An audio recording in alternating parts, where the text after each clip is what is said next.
Hi, this is Tonya Alm. Here's my ADHD or Attention Deficit Hyperactivity Disorder presentation. So what is ADHD? It, of course, is Attention Deficit Hyperactivity Disorder. It is a neurodevelopment disorder that affects quite a few children. As you can see here on my slide, it actually affects 6.1 million children, which is 9.4%. It never goes away. Even when they become adults, they still have ADHD. They just know how to control it at some point in time, hopefully. Hopefully they stay on the medications. Sometimes doctors have to change their medicines, but they can be productive human beings and still have ADHD. As you see, what does it look like? As you see by my post, it looks like anybody and everybody. I could even put a picture of my grandkids on there because I have two that have ADHD.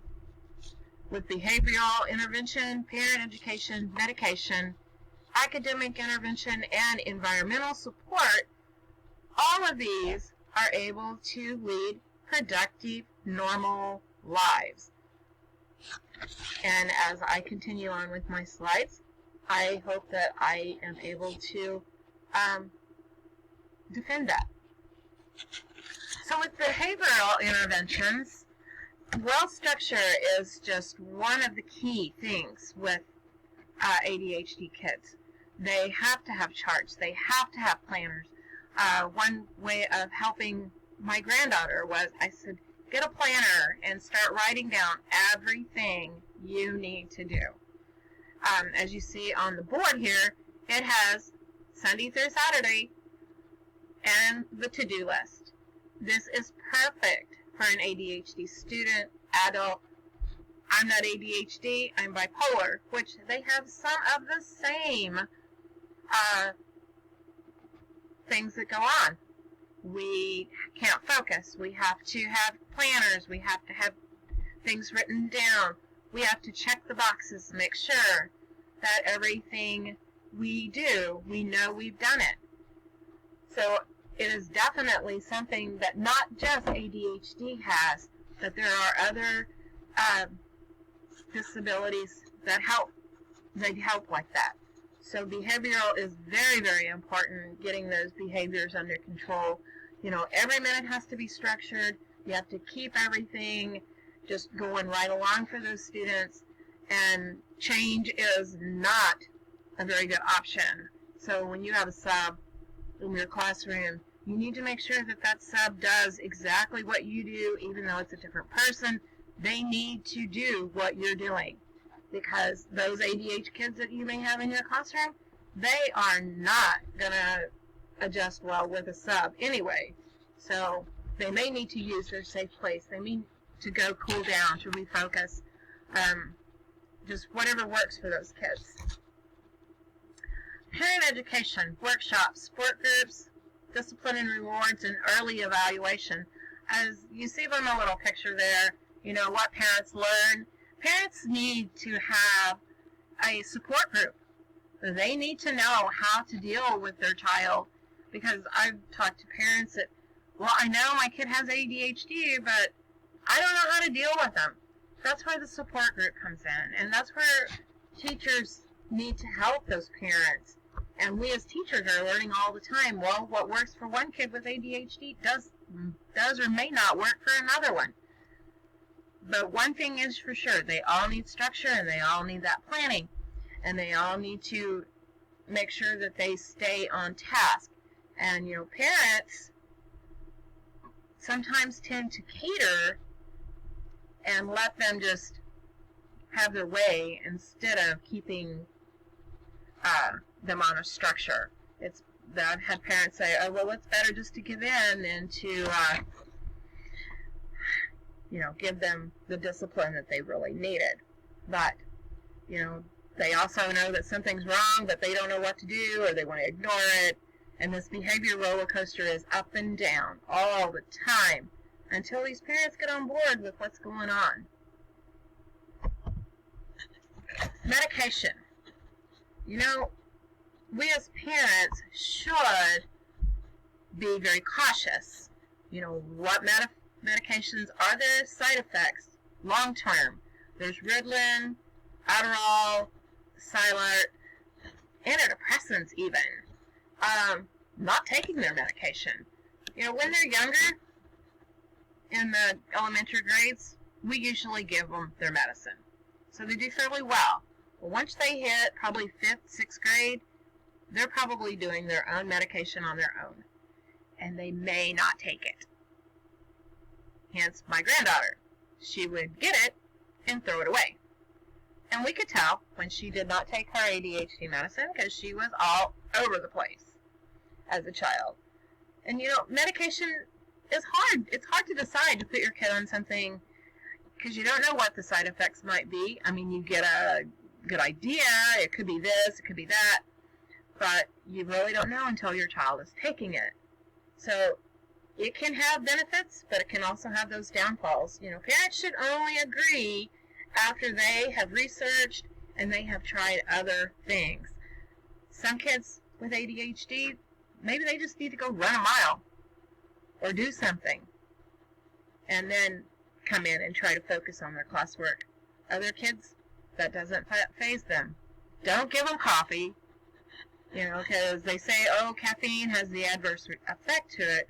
Not necessarily. Then you have a hyped up, wide awake ADHD student instead of just trying to eliminate. So eliminate sugars. Yes, sugars are definitely a key trigger for ADHD, bipolar, all of those disorders that cause them to go out of control. Sugars, especially sugar. So some children, they stay on their medication for years. Unlike my granddaughter, she got tired of taking her medicine, so she quit. And of course, everybody wreaked her havoc for it. I am another good example. Like I said before, I'm bipolar, and I tend to get tired of taking medicine. I know I'm a better person when I take it, but I get tired of taking something every day. So you start thinking, okay, I can do without this. I can not take my medicine. It doesn't work. Take your medicine. Go to the doctor. If you don't like the way that the feeling is when you're taking something, go to the doctor. Say, I don't like this feeling. Explain the feeling. When your child is older, have them explain how they feel. If they're groggy, if they're like a zombie. And you see these kids when you can tell they're on the medicine. Talk to the doctor. That is your best go-to person on how to get this medication regulated.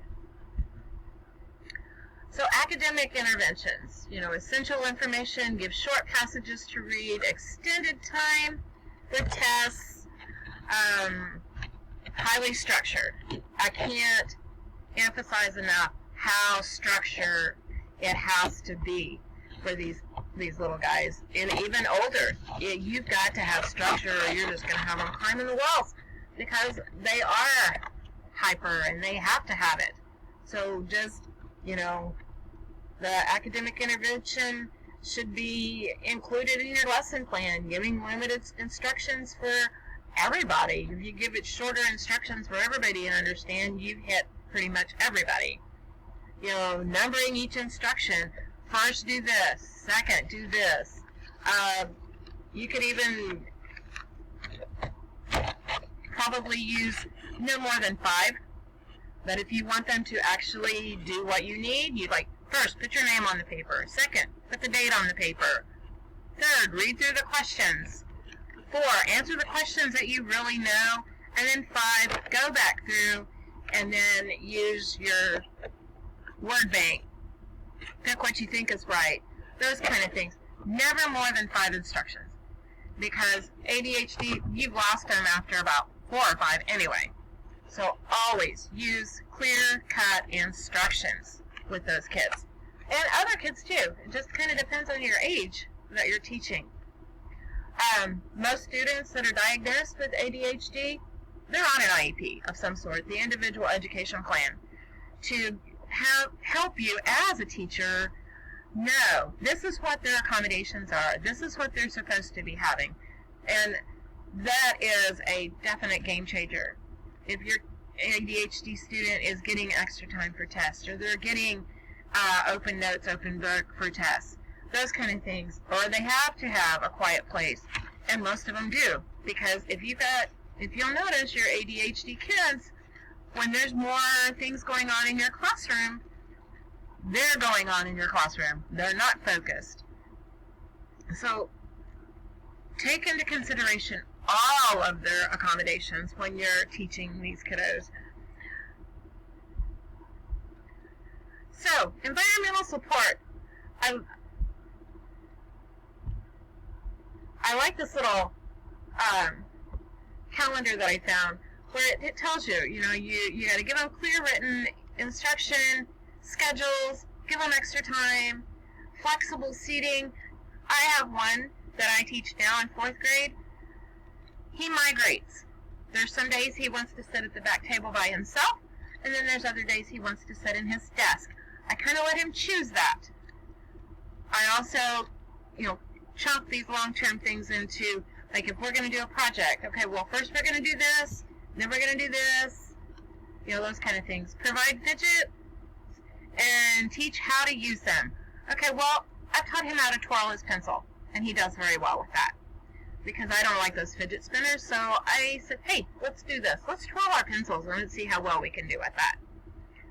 And we set up workstations. Like I said, he sometimes wants to sit at the back table. There are other days he likes to sit right there in his own desk. We have calendars, we have planners that these all use. I also give them time limits, and he knows these time limits. And in the next one, it's teach executive functioning skills. So we're working on him staying at his place. He may not be sitting, he may have his feet underneath him, he may be standing, but he is learning to stay at his desk. Wherever he has chose to sit that day, he stays right there. And spine tense, time spent, he's building his confidence as we're going through all this. And environmental support, it is definitely trial and error with these kiddos. Because moving desks or ultimate learning, and it may take time. You may sit him in with a group, and he may not do well with that group. But you put him in with another group, and he may do okay. It just depends. Students with ADHD, they may or may not have a para that comes in and helps them with their classwork. Paras are far and few between in our school. We're very short on paras. So that means that the classroom teacher has to step up and help. Alright, so we're down to the works cited, and I missed my slide somewhere on my family, but I talked about my family, how family needs to be engaged with all aspects of the child's learning, and that I missed that. There it is, my parents' education and my parents' learning, right there. It's a work in progress with these guys. So here's my works cited. I take a lot from experience because of my granddaughter and my grandson both having ADHD, and they're a work in progress. My granddaughter is now 22 years old. She has stopped taking her medicine. She does still continue to keep her day planner. Actually, she has two. She has one day planner for what she's doing with her children. She has another day planner that she has to do with herself, and it has worked very well. She has stopped taking her medication, but of course she has replaced that with another self-medicating that we don't need to go into, which that happens with young adults and ADHD. A lot of times they decide to self-medicate with something else. My grandson, he is 6. He has ADHD. We do not have him on any type of medication at this point in time, but I do work with him as far as having him do a lot of extra activities outside, keeping him busy outside, and he seems to focus better once I bring him in the house. So this was not a fun assignment. But thank you, and you have a blessed